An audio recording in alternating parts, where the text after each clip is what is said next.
The Indiana Fever win the Commissioner's Cup. The Indiana Fever just put the beats on the Minnesota Lynx. Caitlin Clark, like some mad stuff, and I'm not going to be playing too much of the noise. Caitlin Clark walking around the team with the Commissioner's Cup trophy. Well, what a game for the Indiana Fever. They came up with the victory against the Lynx in the Commissioner's Cup.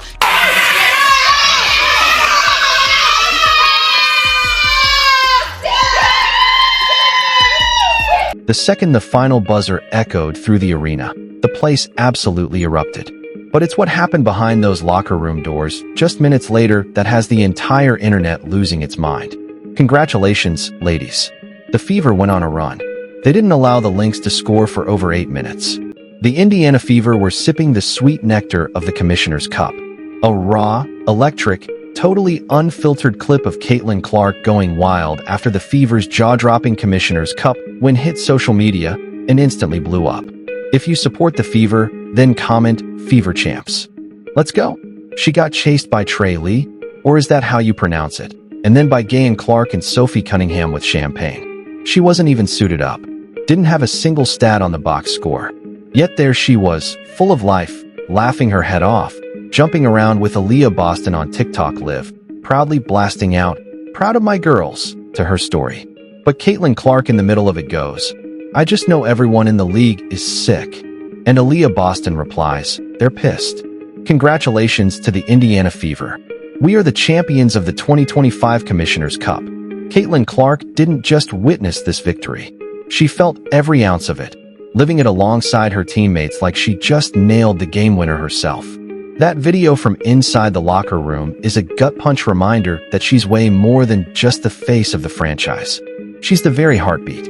The WNBA posted about it immediately. Nobody, especially not ESPN, saw this coming. They were already rolling out graphics that read, "Lynx dominate Fever to capture Commissioner's Cup." But on the hardwood, Indiana clearly hadn't read that script. Contrary to what you may have seen on ESPN's YouTube page, the Fever dominated the Lynx to win the Commissioner's Cup. Down by 13 in the first quarter, missing shots left and right, looking rattled and borderline lost. It seemed like the Fever were headed straight for a long, painful night. Then suddenly, everything flipped.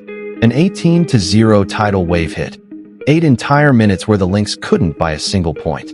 It didn't look like the Fever were going to win this game. They were down by 13 early on. Nobody could sink a bucket. The Lynx weren't even playing that well, but they definitely weren't letting the Fever get anything off. In an instant, the Fever completely rewrote the narrative. And that chaotic champagne-soaked locker room? That's where the real fireworks happened. As the team charged back down the tunnel after the final horn, phones were already up, music shaking the walls, and there was Caitlin Clark. Not in game gear, nowhere on the scoreboard, but dead center of the celebration. Especially in the beginning, the Indiana Fever looked kind of like chickens with their heads cut off at moments, but they pulled it together. Stephanie White brought them together, and one thing you can say positive about Stephanie White, she makes adjustments. Caitlin was laughing, hollering, catching everything on live for her followers. Her "Proud of My Girls" story was up before some fans had even left the stands. She threw on freaking gasolina, and they started talking about Taylor Swift. Fans, blogs, big media outlets, they snatched it up and shared it everywhere in seconds. Caitlin wasn't just clapping from the sidelines. She was setting the vibe for the entire squad. She jumped into Aliyah Boston's live, hype practically exploding out of her, then dropped the line that lit the sports world on fire. "I know the rest of the league is sick." Caitlin Clark came in on live out of nowhere. There she was. "Where's Kelsey?" They got drunk very quickly. In fairness, after playing the game, you do. And just like that, it went nuclear before the champagne even hit the carpet. Fans clipped it for Twitter, turned it into viral TikToks, plastered it on Reels. Caitlin's off-the-cuff hype turned into the anthem of the entire night. It wasn't staged. It wasn't cooked up by some PR team. It was pure, unfiltered energy. What an upset. Y'all see the shirt, baby? Fever basketball, man. I gotta give major props. This wasn't just about snagging a shiny trophy. This was a statement. And it was Caitlin Clark who put the exclamation point on it. What made that locker room moment so iconic wasn't just Caitlin's savage line. It was the fact that she didn't even log a single minute in the game. And yet somehow, her influence was everywhere, woven into every second of Indiana's epic win. The 2025 Commissioner's Cup was supposed to be a Lynx blowout.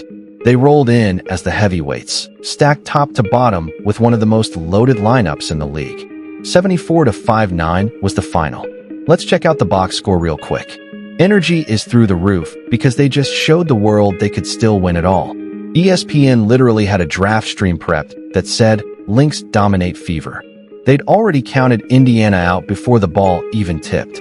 They didn't see the smoldering fire waiting in that fever locker room. I think around the third quarter, ESPN posted that the Lynx dominate the fever to win the Commissioner's Cup. I took a screenshot. I verified this. I just couldn't believe ESPN had a thumbnail up. It was a placeholder for their upcoming show. They must have assumed the Lynx were going to win. But Caitlin didn't. That's why her celebration wasn't just loud. It was deeply personal. She'd heard all the doubters, all the so-called experts saying Indiana was a one-woman show. That without Clark, they were toast. The team shattered that narrative, and from the bench, Caitlin was the loudest voice in the building. She knew exactly how much her teammates poured into making that night possible. During that suffocating second-quarter defensive clinic, where the Lynx couldn't get a shot to fall if the rim was the size of a swimming pool, Caitlin was practically vibrating courtside. Her commitment was locked in, and it infected the entire bench unit. When the final horn blared, she wasn't just clapping politely. She charged the hardwood like she'd been out there dropping 30. She grabbed teammates, yelled encouragement, fired everyone up, and did what all the best leaders do. Point the cameras away from herself and toward the squad. That tiny Instagram post, it blew up. Fans, reporters, even rival players took notice. It was proof Caitlin doesn't need to fill up a stat sheet to dominate a room. She leads from wherever she's standing. This wasn't about a lone superstar dropping 40 or highlight dunks. This was a gritty, team-fueled triumph.